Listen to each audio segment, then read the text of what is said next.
Hello, good day ladies and gentlemen. Welcome to another video na sasagot sa inyong mga katanungan. By the way, shout out po muna tayo sa lahat ng mga nanonood sa atin sa anumang panig ng mundo, Luzon, Visayas at Mindanao. Kumusta po kayo lahat mga kaibigan? Shout out muna natin nanonood sa ating YouTube subscribers.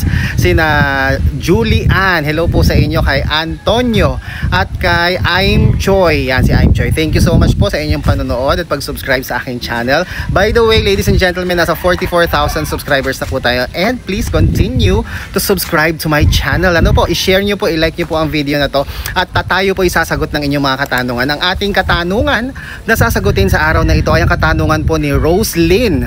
Sabi po ni Roslyn, may way po ba na hindi mag-auto-deduct ang G-loan sa kanyang GCash? No? Kasi ang G-loan po, kapag nag-avail kayo niya, no? So open niyo po yung GCash ninyo. Pag open po ninyo sa GCash ninyo, nandyan po yung borrow, yung wallet, yung save, yung credit, di po ba? Ngayon, mag-avail kayo ng G-loan. Pag nag-avail po kayo ng G-loan, mag-fill out po kayo ng information needed, tapos papasok na po yung pera sa inyong GCash wallet.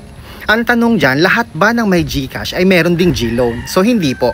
Kasi ang nagkakaroon lang po ng G-loan eligibility ay yung mga pre-qualified. Paano magiging pre-qualified? Kung kayo po ay may mataas na G-score. So open nyo po yung GCash ninyo mga kaibigan, check nyo po yung G-score. Kung mataas po ang inyong G-score, po pwede po kayong magkaroon ng G-loan. Up to 125,000 pesos po ang pwede ninyong utangin sa napakababang interest lamang, ladies and gentlemen. So ano pong gagawin ninyo mga kaibigan? I-check nyo po yan. Ano po?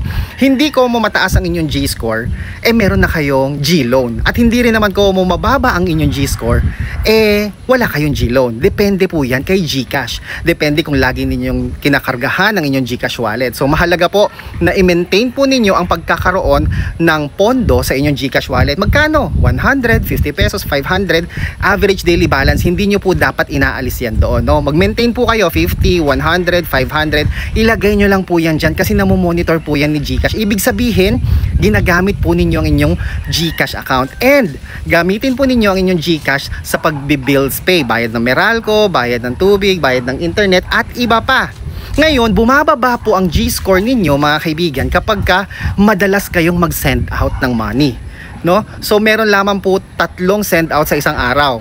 Kapag lumampas na po kayo sa 3 send out sa isang araw, bumababa pa unti-unti ang G-score. Kapag bumababa pa unti-unti ang G-score, dapat mag-cash in naman po kayo, no? Para yung nawalang G-score sa inyo ma-replenish, upang nang sa gayon magkaroon kayo ng G-loan up to 125,000 pesos, magkaroon kayo ng G-gifts up to 100,000 pesos, at magkaroon din po kayo ng G-credit. O di ba ang saya? Ang dami nyong utang. Dahil dyan mga kaibigan, malulubog na po kayo sa utang, 'di ba?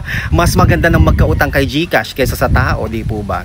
Mas gugustuhin po nating magkautang na sa GCash kaysa sa tao, kasi sa tao susumbatan ka pa, 'di ba, sisiraan ka pa niyan, ipagkakalat ka pa niyan. Pero kay GCash, ipagkakalat ka ba ni GCash? Hindi naman, di ba?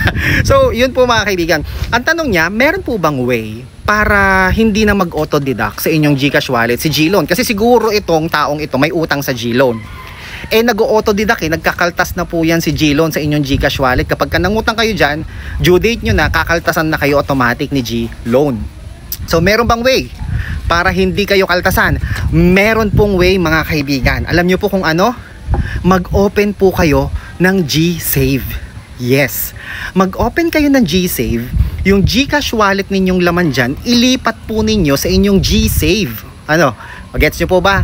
Mag-open kayo ng G-save sa CIMB, BPI o ano man yan nandyan sa inyong G-save na app dashboard. Tapos yung pera ninyo sa inyong GCash wallet, ilipat po ninyo doon.